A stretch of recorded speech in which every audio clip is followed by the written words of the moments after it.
1 লাখ হোৱাৰ পিছত মই আগতে কৈছোঁ যে 10 মেত যেতিয়া চৰকাৰ 4 বছৰ পুৰা কৰিব সেই সময়ত আমি আৰু 50,000 নিযুক্তি শেষ কৰিবৰ কাৰণে চেষ্টা কৰিম। তাৰমানে অহা বছৰ 10 মেত আমাৰ আৰু 50,000 এমপ্লয়মেণ্ট যাতে হয় তাৰ কাৰণে আমি আগবাঢ়ি আছোঁ। 1 লাখটো আমি শেষ কৰি দিব খুজিছোঁ যিমান পাৰোঁ সোনকালে। আজি এটা নিযুক্তি আছে, 15 আগষ্টৰ আগতে আৰু এটা নিযুক্তি আছে। 1 লাখ সংখ্যাটো আমি অক্টোবৰ মানত পাই যাম, অক্টোবৰ নৱেম্বৰ মানত, আৰু তাৰ পিছত 10 মেৰ ভিতৰত আমি আৰু 50,000 নিযুক্তি দিম। তাৰ প্ৰক্ৰিয়া আৰম্ভ হ'ল। ছেপ্টেম্বৰ অক্টোবৰত পৰীক্ষা আছে, পুলিচৰো 1 অক্টোবৰৰ পৰা আছে। 3টা কুইক পইণ্ট মই দিব খুজিছোঁ যে অসম চৰকাৰে, আপোনালোকে জানে যে থলুৱা নিযুক্তিৰ ক্ষেত্ৰত অসমত যদিও যোৱা 3 বছৰত এজনো লোক অসমৰ বাহিৰৰ পৰা অসমত চাকৰি কৰিব অহা নাই, তথাপিতো কেতিয়াবা কেতিয়াবা 2-এজন ব্যক্তিয়ে এই বিষয়ত এটা প্ৰশ্ন উত্থাপন কৰি থাকে। সেইকাৰণে আমি অসমৰ ডমিচাইল নীতি এটা, যে অসমত চৰকাৰী চাকৰি পোৱাৰ বাবে কোন কোন যোগ্য, এই ডমিচাইল নীতি এটা আমি খুব সোনকালে প্ৰকাশ কৰিবৰ বাবে আমি সিদ্ধান্ত লৈছোঁ। অসমৰ বিভিন্ন ব্যক্তিৰ লগত মই অনানুষ্ঠানিকভাৱে এই দিশত কথা পাতিছোঁ, কিন্তু এই বিষয়ত সকলো বাক বিতণ্ডা ওৰ পেলাবৰ কাৰণে প্ৰথমতে 3য় আৰু 4ৰ্থ বৰ্গৰ কাৰণে, পিছত আমি তাক আগবঢ়াই লৈ গৈ থাকিম। এটা ডমিচাইল নীতি এটা আমি প্ৰস্তুত কৰিম আৰু এই বিষয়ে এই মাহৰ ভিতৰতে আমি এটা সিদ্ধান্ত ল'বৰ কাৰণে আগবাঢ়ি গৈ আছোঁ, যাতে আমি ডমিচাইল নীতি এটা অসমৰ কাৰণে আমি প্ৰকাশ কৰিব পাৰোঁ।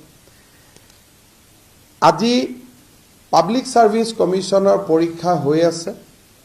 স্বাধীনতাৰ 47 চনৰ পৰা আজিলৈকে অসমীয়াত কেতিয়াও প্ৰশ্ন কাকত হোৱা নাছিল। এইবাৰ প্ৰথমবাৰ APSC মেইনছৰ ষ্টুডেণ্টসকলে অসমীয়াতে প্ৰশ্ন কাকত লাভ কৰিছে আৰু প্ৰশ্ন কাকতত অসমীয়াত উত্তৰ দিব পাৰিব। ইও এটা আমাৰ মাইলৰ খুঁটা হৈ ৰ'ব। নেক্সট যিটো আমাৰ টাৰ্গেট সেইটো হ'ল যে অসমীয়া ভাষাক ক্লাছিকেল লেংগুৱেজৰ মৰ্যাদা প্ৰদান কৰা। ইতিমধ্যে প্ৰধানমন্ত্ৰী ডাঙৰীয়াৰ লগত এইবাৰ মোৰ সাক্ষাতত এতিয়ালৈকে ভাৰতত তামিল, কানাডা 5টা ভাষাক ক্লাছিকেল লেংগুৱেজৰ মৰ্যাদা দিয়া হৈছে। অসমকো যাতে অসমীয়াকো ক্লাছিকেল লেংগুৱেজৰ মৰ্যাদা দিব পাৰে তাৰ বিষয়েও প্ৰধানমন্ত্ৰী মোদী ডাঙৰীয়াৰ লগত মই এইবাৰ আলাপ আলোচনা কৰি আহিছোঁ আৰু এই ক্ষেত্ৰতো আমি কাম কৰি গৈ থাকিম। শেষত এটা সৰু কথাৰে সামৰণি মাৰিছোঁ। অসমৰ শিক্ষকসকলৰ আমি এটা মিউচুৱেল ট্ৰান্সফাৰৰ ব্যৱস্থা আমি কৰিছিলোঁ মই শিক্ষামন্ত্ৰী হৈ থকা সময়ত, আৰু তাৰ এই নীতিটোৰ ফলত বহুত শিক্ষক নিজৰ নিজৰ গৃহ জিলালৈকে উভতি আহিব পাৰিছিলে। আমি যোৱা বছৰৰ পৰা এই বছৰ আৰু চলি থাকিব প্ৰায় more than 40,000 গ্ৰেড 3, গ্ৰেড 4 কৰ্মচাৰীক আমি নিযুক্তি দিছোঁ বিভিন্ন বিভাগত, পুলিচ তুলিচ সকলো মিলি।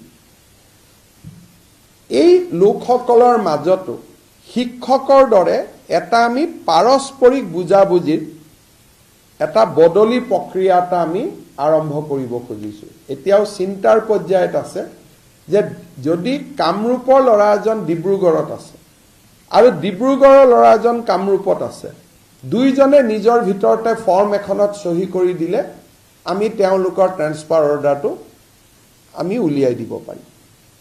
ই অসমৰ বহুত চৰকাৰী কৰ্মচাৰীক সহায় কৰিব আৰু ই 3rd গ্ৰেড 4th গ্ৰেডৰ ল'ৰা ছোৱালীসকলে ঘৰৰ বা এটলিষ্ট গৃহ জিলা নহ'লেও তেজপুৰৰ ল'ৰাজন বৰাক ভেলীৰ পৰিৱৰ্তে যদি দৰং বা বিশ্বনাথতো কাম কৰিব পাৰে বহুখিনি সুবিধা হ'ব। সেই দিশতো আমি কিছু কাম আগবঢ়াই লৈ গৈছোঁ আৰু মই ভাবোঁ যে এই 2টা ডমিচাইল নীতি আৰু ট্ৰেন্সফাৰ পলিচি, এই 2টা আমি খুব সোনকালে আগবঢ়াই দিবৰ বাবে আমি সিদ্ধান্ত লৈছোঁ।